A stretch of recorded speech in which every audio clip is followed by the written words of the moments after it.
my opinion, nerfs are a reason to stop playing him into close combat comps with enchanters. He's still really good regardless of the nerfs. But the nerfs weren't that bad. I mean, it doesn't do anything. The nerfs don't make you think like, oh, we're not going to draft Aphelios anymore, or we're going to stop drafting Aphelios. Aphelios' nerfs were patch history. What were his nerfs? His nerfs are okay. So he got buffed in 13.4. So he got 9% increased attack speed in 13.4. Okay, so he's buffed. And then the bonus attack damage, however, is reduced by 3. Okay. So he loses 3 attack damage on Hitman and the Seer. All right, so he loses 3 bonus attack damage. All right. So this is just bonus attack damage. That's the way that it's looked at. So he loses 3. All right. So you're not drafting around 3 auto attacks. And also, I mean, yeah, this is, I mean, it's now he does lose quite a bit at like no, he doesn't actually lose quite a bit. He loses 0.5 at rank 1.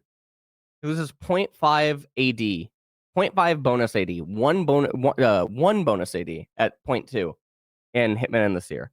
Like, there's never a situation. This is why pro players can't read patch notes. There's never a situation in draft phase where you're like, oh man, I deal 1 less damage. I'm not going to be able to play around it in laning phase.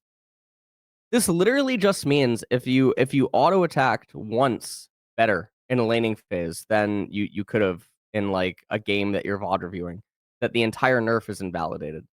If you just somehow wove 1 nerf, you're not drafting around 1 auto attack. You're not looking at Aphelios and thinking, oh man, we're not going to play him because of this 1 auto is missing. No one in the world is good enough to do that.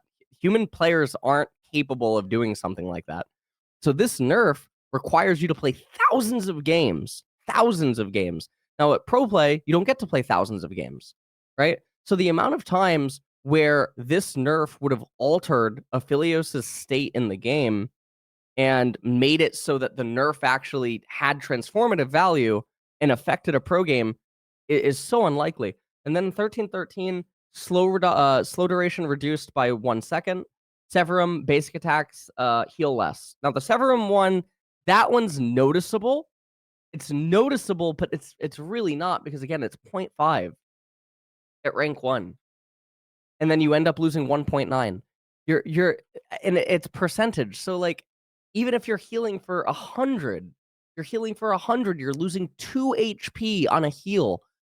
You have to do like 20, 30 auto attacks to just lose 1 auto attack worth of heal that you would have otherwise had. These numbers, pro players can't play around these numbers. They're not actually AI. It is impossible for them to actually be in the draft phase of the game and think these nerfs make the champion unplayable. It is completely impossible.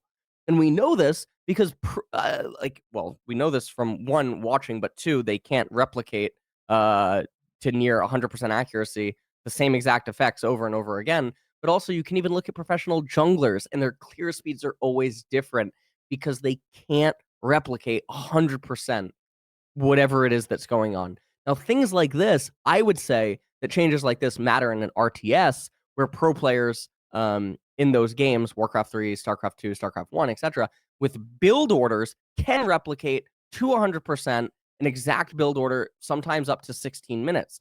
And we know that because they're able to demonstrate it game after game after game after game after game after game after game, where they do it and replicate it within literally, 2 or 3 seconds of the build, time and time and time and time again.